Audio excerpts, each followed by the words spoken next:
Policier de Montréal, Mohamed Lamine Beredouane, qui a été tué en service, on se souviendra dans cette fusillade de lundi, aura finalement droit à des funérailles civiques. Oui, on s'en attendait, hein, bien sûr, que des funérailles civiques seraient organisées pour Mohamed Lamine Ben Redouane.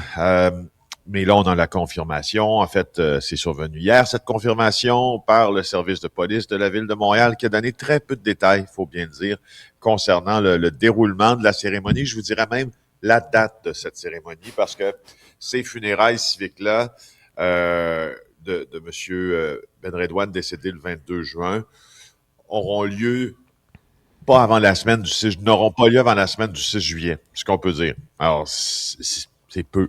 La date, l'endroit, l'heure, les modalités pour assister aux funérailles aussi seront communiquées prochainement. Mais la beauté dans ce malheur, en fait, si je devrais dire, c'est que ce seront des funérailles civiques. On s'attendait pas à moins. Dans les différents types de funérailles, hein, funérailles d'État, funérailles nationales, funérailles officielles, les funérailles civiques sont organisées normalement par un groupe qui veut soutenir la famille.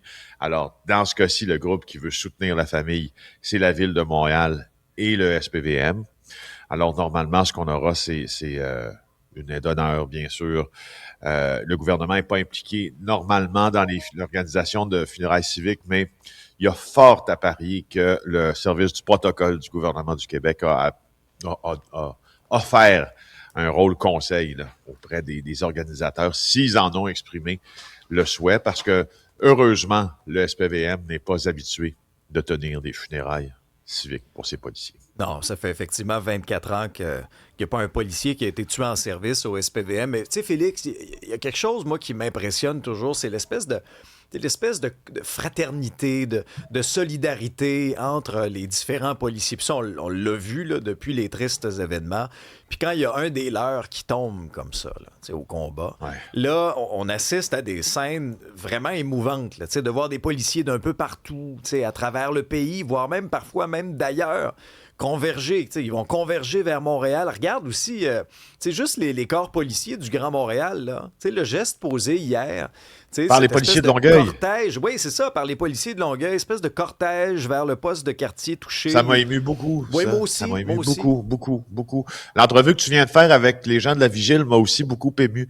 J'ai fait un reportage d'une demi-heure à l'émission de JA il y a plusieurs années de ça sur les gens de la Vigile, Ouais. avec justement ce postulat de départ qui était de se demander, est-ce normal, étant donné les milliers de personnes qui travaillent dans le domaine de l'urgence au Québec et au Canada, qu'il n'y a qu'une seule maison au Québec comme celle de la Vigile qui accueille ces gens-là qui ont subi parfois des traumas lourds. J'ai passé une semaine ou presque avec eux dans la maison de thérapie en question. Pendant qu'on était là, il y avait il y avait des anciens militaires, des militaires actifs.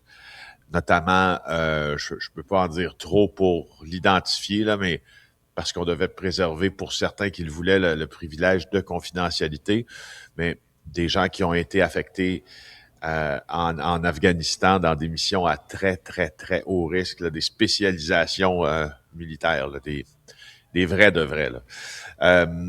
Des ambulanciers, des policiers, des pompiers. L'ambulancier qu'on avait rencontré, c'est celui qui avait trouvé, je ne sais pas si vous vous rappelez de ça, mais au Saguenay-Lac-Saint-Jean, euh, il y a plusieurs années, le corps d'un bébé quasi naissant là, dans une poubelle. Ah, Alors, ouais, cet ouais, je me homme-là, rappelle de cette affaire. c'était sa sixième thérapie. Il s'en est jamais, jamais, jamais, jamais remis. Ben, je te crois, Alors, Félix. alors, c'est ça, c'est la question des traumas. C'est pas la magnitude du trauma. Puis, en tout, on parle de ça. Mais permettez-moi justement, si on a un peu de temps d'en parler, Oh parce oui, qu'hier ben j'étais oui, ben avec oui. Mélanie Ménard à l'émission Sucré-Salé, puis Oui. elle me posait des questions sur, tu sais, comment ça fonctionne quand on est mis face à un stress comme les policiers le sont. Là, elle parlait pour moi, mais parlons des policiers. Ben, les petits traumas peuvent s'accumuler. Puis, à un moment donné, sans crier gare, ces traumas-là vont peut-être influencer le cours de la vie de quelqu'un, le cours de la vie d'un policier. Des fois, c'est peut-être même quelqu'un qui ne sera pas allé sur cette scène-là. C'est peut-être quelqu'un du poste de quartier où travaillaient nos deux policiers. C'est peut-être quelqu'un de la famille. C'est peut-être quelqu'un d'extérieur à ça. C'est peut-être un ambulancier.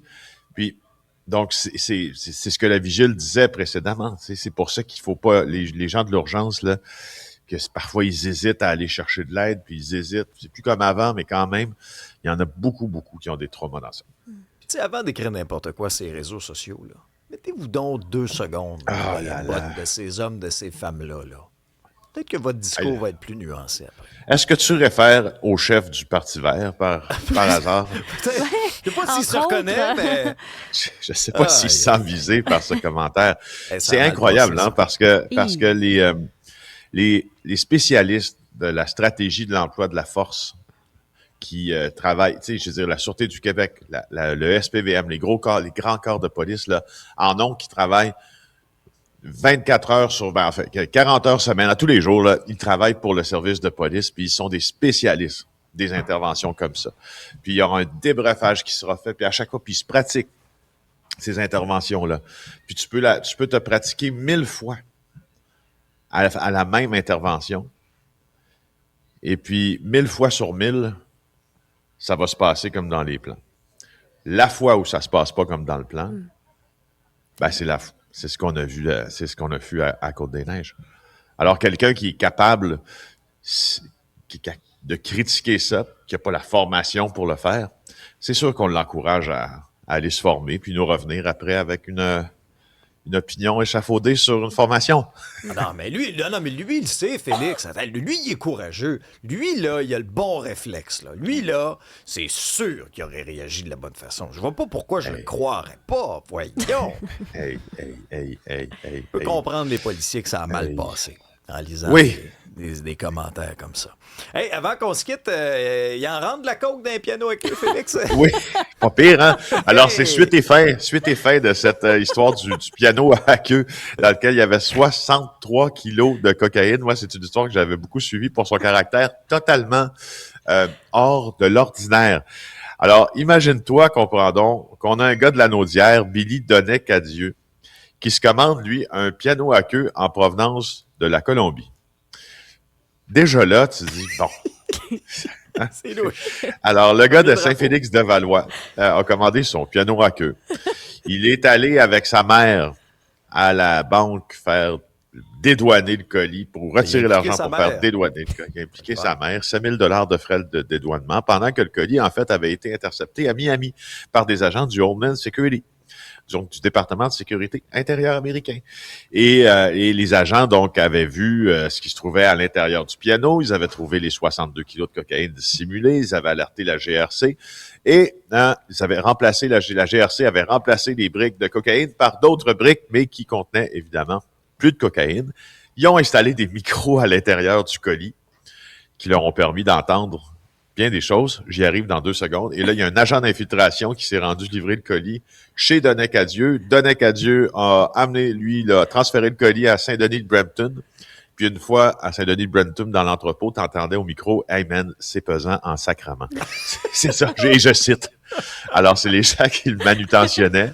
Puis des bruits de marteau. Et là, alarme, les bruits de marteau cessent. Et là, ils se rendent compte que leur cocaïne, c'est plus de la cocaïne, puis c'est quelque chose, un produit qui l'a remplacé. Et ils se rendent compte aussi que les policiers sont à l'extérieur de l'entrepôt. Si on avait un film à écrire sur une drôle d'importation qui tourne bien mal pour les trafiquants, ce serait celui-là. Alors, 11 ans de prison. Il y a une nouvelle dans tout ça, c'est 11 ans de prison pour le piano à coke, pas le piano à queue, le piano à coke. Il fallait apprendre à faire ses gammes comment ça sonne, ça? Ça doit sonner faux sur un moyen temps. Exact. Méchant si bémol. Oui.